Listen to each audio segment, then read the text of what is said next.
गुरु ब्रह्मा गुरु विष्णु गुरुर्देवो महेश्वरः गुरु साक्षात् परब्रह्म तस्मै श्री गुरुवे नमः। मेरे अनुशासित और प्रिय छात्रों, आप सबों का सुस्वागतम। आज के वीडियो में मैं आप लोगों को बतलाऊंगा थेल्स प्रमेय का विलोम, inverse of the theorem of Thales. कल हमने पढ़ाया था आपको द थ्योरम ऑफ थेल्स का प्रमेय। आज हम उसी का विलोम आपको बतलाएंगे और ये होगा प्रमेय नंबर 2। बिहार बोर्ड की जो 10वीं कक्षा की ज्यामिति का पाठ्यक्रम है, तो उसको तैयार किया है SCERT पटना और लिया गया है NCERT के पाठ्यक्रम नई दिल्ली से, और यह CBSE दिल्ली के लिए भी उसी तरह उपयोगी है। तो मैं आपको ज्यामिति के कठिन थ्योरम मतलब प्रमेय को बड़े ही सरल ढंग से साबित करके आपको मैं दिखलाऊंगा। आपसे निवेदन है, मेरी बात को गौर से आप सुने और बोर्ड पर ध्यान दे करके अवलोकन करें, और जब मैं नोट करने के लिए आपको कहूँगा तो बड़े ही स्पष्ट हैंडराइटिंग में उसको आप शुद्ध नोट कीजिएगा।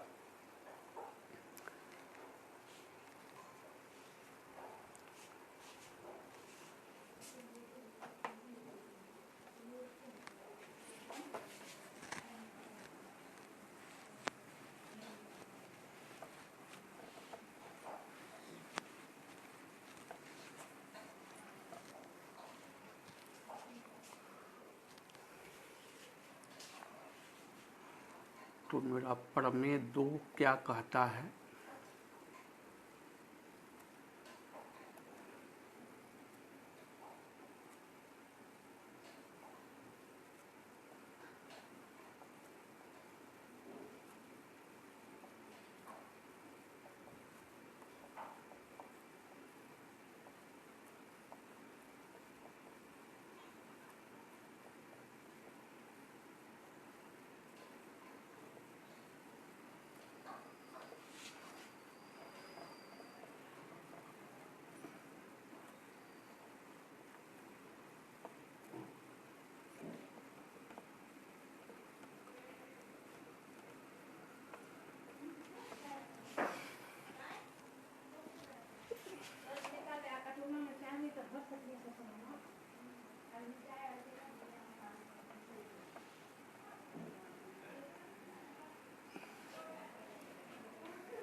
थेल्स प्रमेय का विलोम को प्रमेय नंबर 2 बोलेंगे।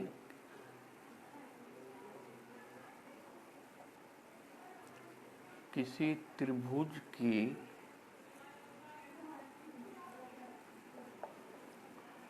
दो भुजा को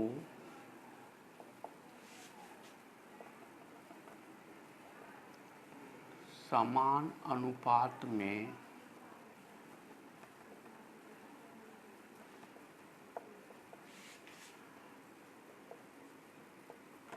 विभाजित करने वाली रेखा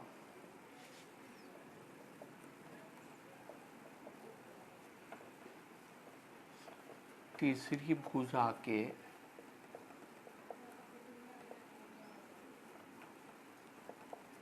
समांतर होती है। ये प्रमेय 2 है और इसी को हमको सिद्ध करके दिखलाना है। तो थेल्स प्रमेय का विलोम होगा किसी त्रिभुज की 2 भुजा को समान अनुपात में विभाजित करने वाली रेखा तीसरी भुजा के समांतर होती है। अब त्रिभुज है तो 3 भुजा होगी और तीनों भुजा 3 शीर्ष बिंदु पर बंद रहेगी।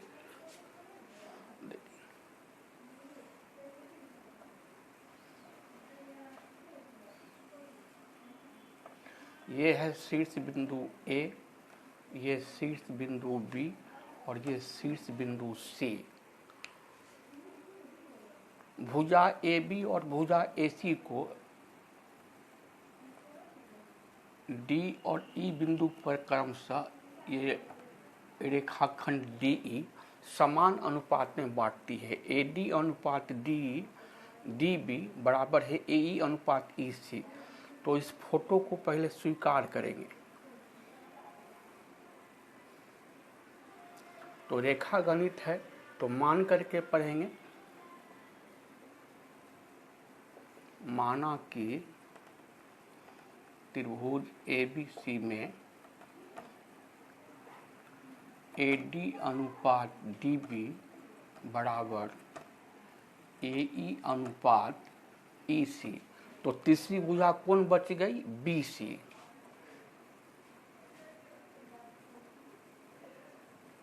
तो हमें सिद्ध करना है कि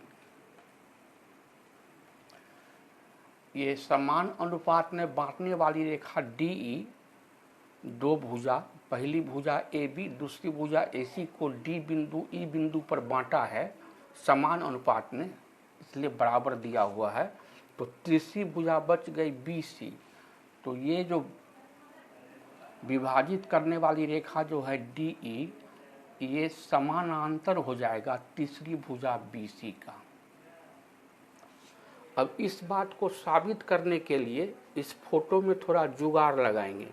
उस जुगाड़ को बोलेंगे रचना। तो इतना काम आप नोट कर लीजिए। त्रिभुज ABC है, शीर्ष बिंदु A, शीर्ष बिंदु B, शीर्ष बिंदु C। पहली भुजा AB दूसरी भुजा AC को बिंदु D और बिंदु E पर रेखाखंड DE समान अनुपात में बांटता है, विभाजित करता है। AD बट्टा DB बराबर है AE बट्टा EC। तो हमको साबित करना है कि ये जो तीसरी भुजा बची BC और DE के समानांतर होगा। हम थोड़ा आगे बढ़ते हैं। अब इस बात को साबित करने के लिए इस फोटो में थोड़ा जुगाड़ लगाएंगे और उस जुगाड़ को हम बोलेंगे रचना। क्या जुगाड़ लगाएंगे हम? D बिंदु से सामने वाली भुजा AC पर एक लंब डालें DM। तो ये हो गया लंब कोण 90 डिग्री। और E बिंदु से सामने वाली भुजा AB पर एक लंब डालें EN। और ये हो गया लंब कोण 90 डिग्री। B को मिला दिए हम E से और D को मिला दिए C से। इस जुगाड़ को बोलेंगे रचना। क्या किए? हम DM लंब डाल दिए, AC पर हमारा कोण M हो गया 90 डिग्री। 90 डिग्री को बोलते हैं लंब कोण।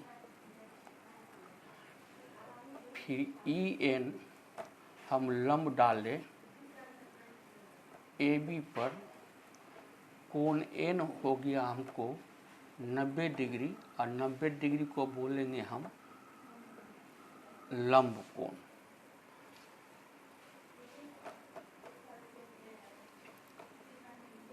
फिर हम क्या किए? तथा BE और DC को मिलाया। आप फोटो बनाइए, स्वीकार लिखिए और रचना को नोट कीजिए साफ साफ।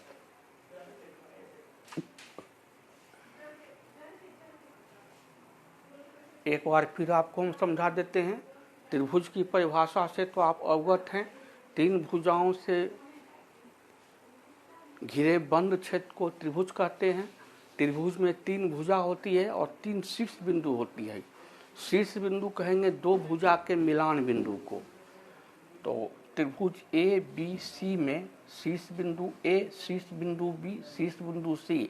पहली भुजा AB को D बिंदु पर विभाजित किया गया दूसरी भुजा AC को E बिंदु पर विभाजित किया कौन? रेखाखंड DE।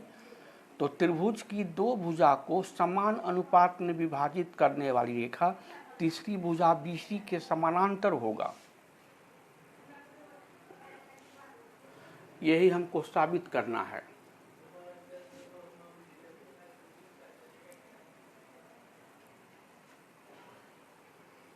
तो इसी बात को साबित करने के लिए हम क्या किए, D बिंदु से सामने वाली पूरी भुजा AC पर लंब डाले DM, तो ये कोण M हो गया 90 डिग्री लंब कोण, और E बिंदु से सामने वाली भुजा AB पर लंब डाले EN, तो ये N बिंदु पर कोण बन गया 90 डिग्री का लंब कोण। हम आगे बढ़ते हैं।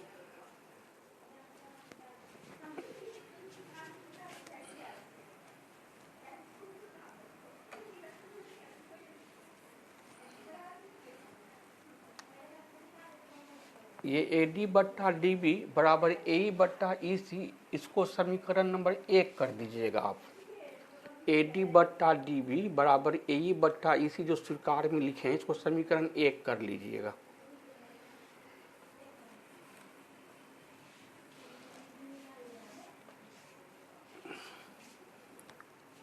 अब हम साबित करेंगे।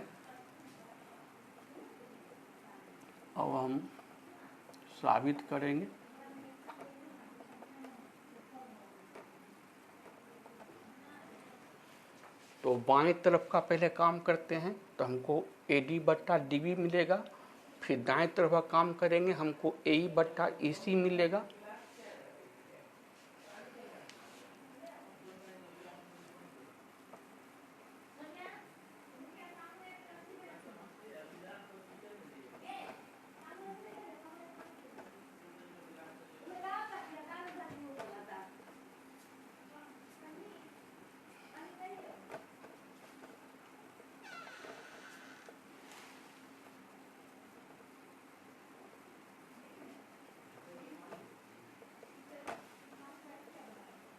त्रिभुज ADE का क्षेत्रफल बराबर 1/2 गुने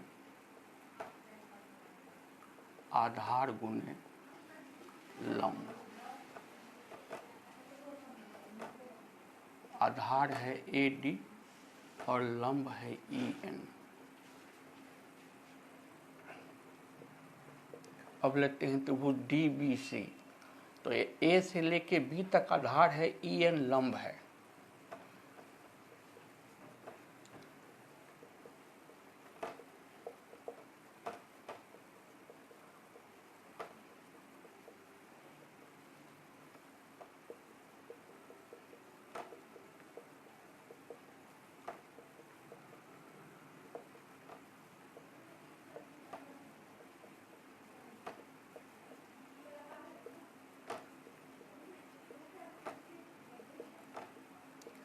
त्रिभुज का क्षेत्रफल का फॉर्मूला होता है 1/2 गुने आधार गुने लंब। तो आधार है हमारा DB और लंब है मेरा EN। और हम क्या करेंगे, इतना बट्टा इतना कर देंगे। अब त्रिभुज ADE का क्षेत्रफल, अनुपात मतलब बट्टा, थेल्स के प्रमेय के विलोम को आधारभूत आनुपातिकता के प्रमेय का विलोम भी कहते हैं, एक ही बात है।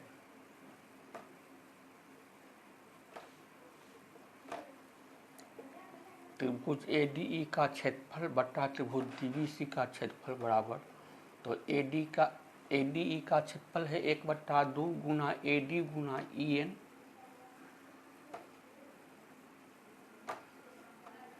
बट्टा, और त्रिभुज DBC का क्षेत्रफल है 1/2 गुने DB गुना EN।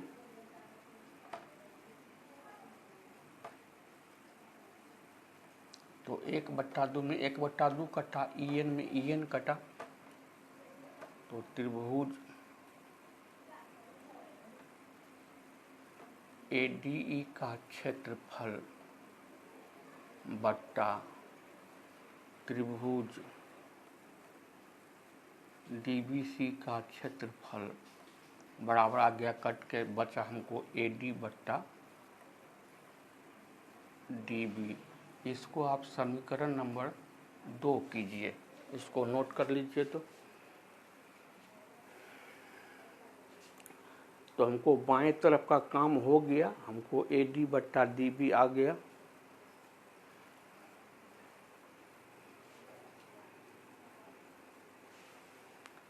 इसको आप साफ साफ नोट कर लीजिए।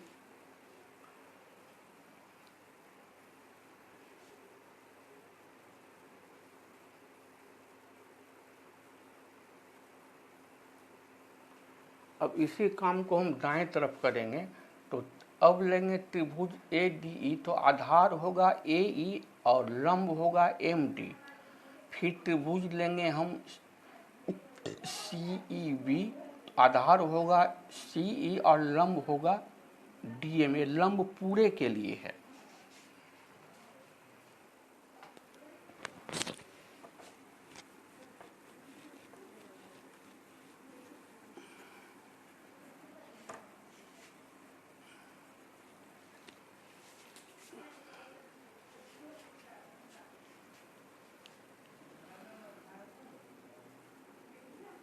पुनः त्रिभुज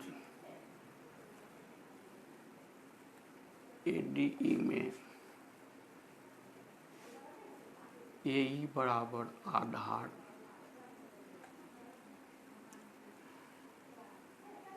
MD बराबर लंब। त्रिभुज ADE का क्षेत्रफल बराबर 1/2 गुने आधार गुना लंब बराबर 1/2 गुना AE गुना MD। त्रिभुज CEB में EC बराबर आधार,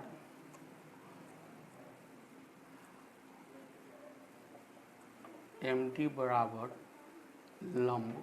ये MD लंब कैसे बनता है? C को आगे बढ़ाएंगे तो हमको ये बिंदु M पर लंब MD मिल रहा है।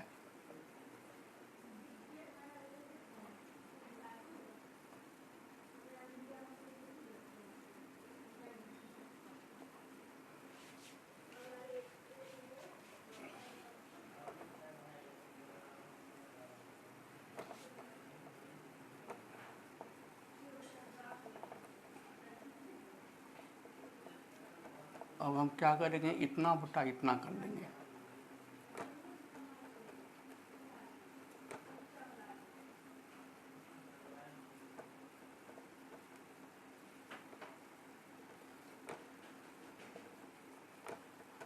तो AD का क्षेत्रफल आया है 1/2 गुना AE गुना MD बट्टा CEB का क्षेत्रफल आया है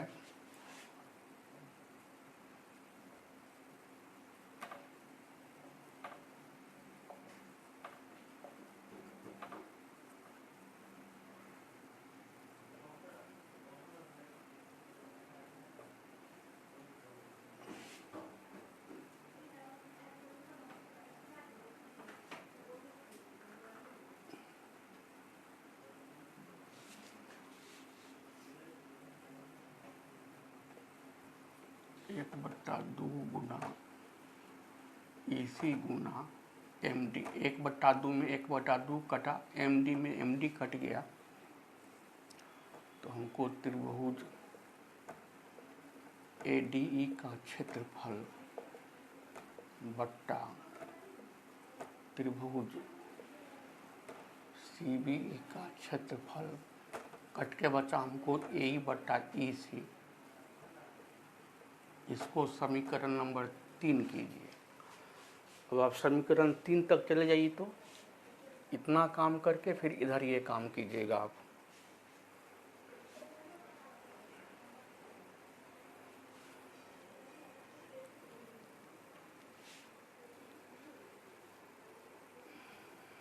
नोट कर लीजिए।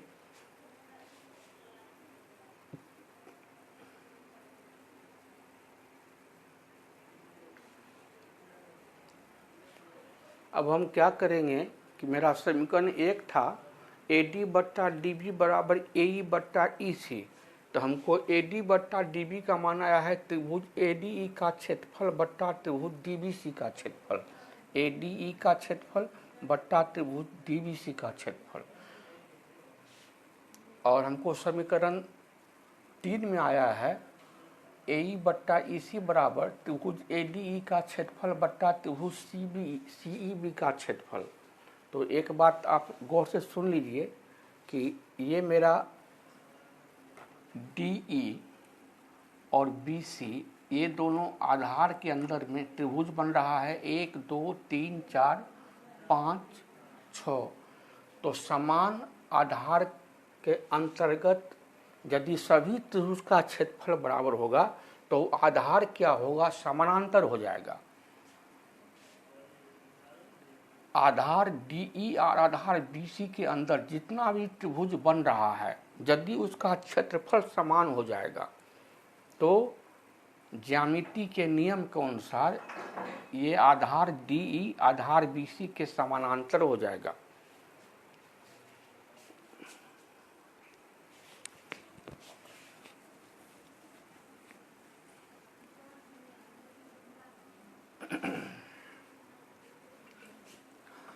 हमको समीकरण 1 में दिया हुआ था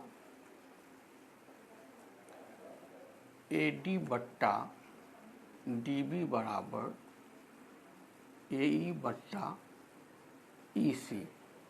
समीकरण 2 में हमको AD बट्टा DB बराबर है त्रिभुज ADE का क्षेत्रफल बट्टा त्रिभुज DBC का क्षेत्रफल। और हमको AE बट्टा EC बराबर है त्रिभुज ADE का क्षेत्रफल बट्टा त्रिभुज CBE का क्षेत्रफल। और हम क्या करते हैं, इसको क्रॉस गुना करते हैं। इसके अंश को इसके हर से, इसके अंश को इसके हर से गुना कर देते हैं। त्रिभुज ADE का क्षेत्रफल गुना त्रिभुज CEB का क्षेत्रफल बराबर त्रिभुज ADE का क्षेत्रफल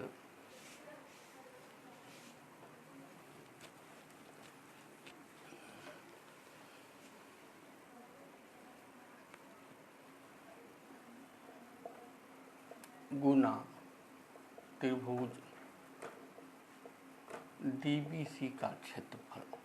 आप काट नियम से भी काट सकते हैं, ADE का क्षेत्रफल को ADE के क्षेत्रफल से काट सकते हैं कैंसिलेशन लॉ से, और नहीं तो त्रिभुज CEB का क्षेत्रफल बराबर त्रिभुज ADE का क्षेत्रफल गुना त्रिभुज DBC का क्षेत्रफल। और ये जो बाएं बराबर के बाएं तरफ का जो है त्रिभुज ADE का क्षेत्रफल गुना है, इसको दाएं लाएंगे तो भागा मतलब बट्टा हो गया।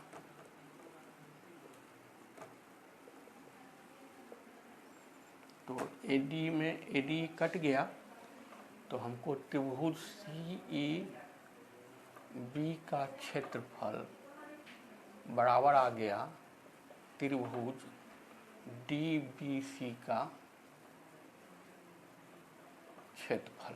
अब देखिए त्रिभुज CEB इसका क्षेत्रफल बराबर आ गया त्रिभुज DBC। ये त्रिभुज DBC और त्रिभुज CEB दोनों DE और BC के मध्य अंतर्गत स्थित है।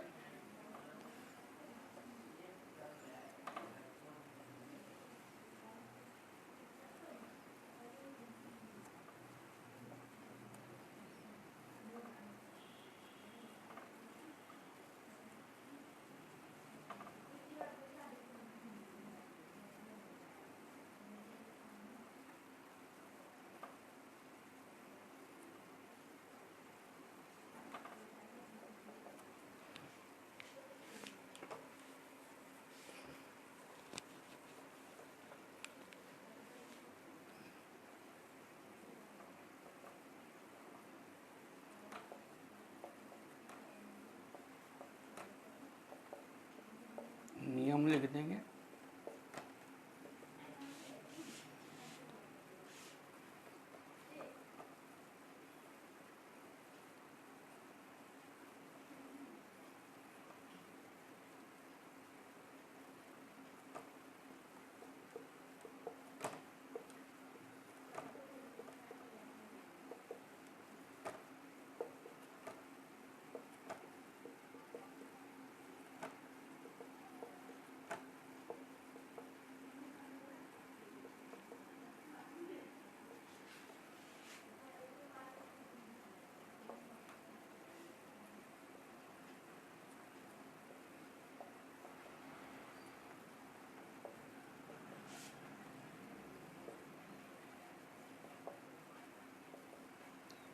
यहाँ पर हमको आ गया है त्रिभुज CEB का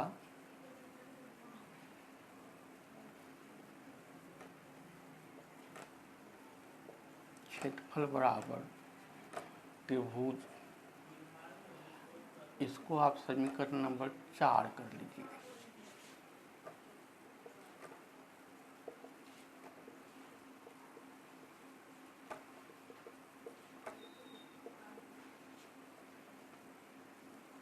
अतः डी समानांतर BC, इस रेखा का मतलब हुआ समानांतर, और यही बात हमको साबित करना था जो हमको प्रूव हो गया। नोट कर लीजिए आप लोग।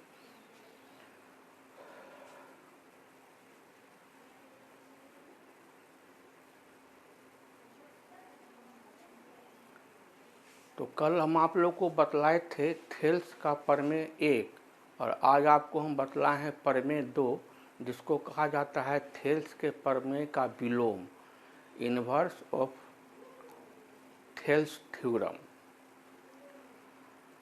तो आपसे मेरा निवेदन है कि आप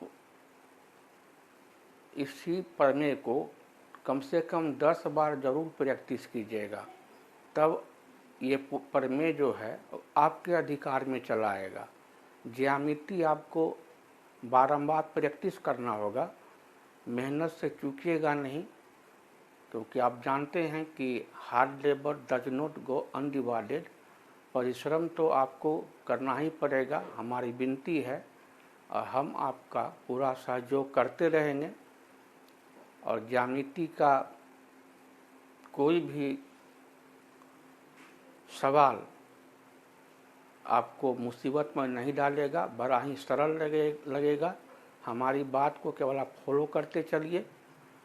यदि हमारा तरीका आपको जँचता हो, पसंद आता हो, तो लाइक करके बेल ज़रूर दबा दीजिएगा और अपने दोस्तों में फॉरवर्ड कीजिएगा। बिहार बोर्ड के परीक्षार्थी के लिए ये बड़ा ही उपयोगी है, और अभी से ही बोर्ड परीक्षा की तैयारी में लग जाइए। आप लोगों का बहुत बहुत धन्यवाद, बहुत बहुत आशीर्वाद।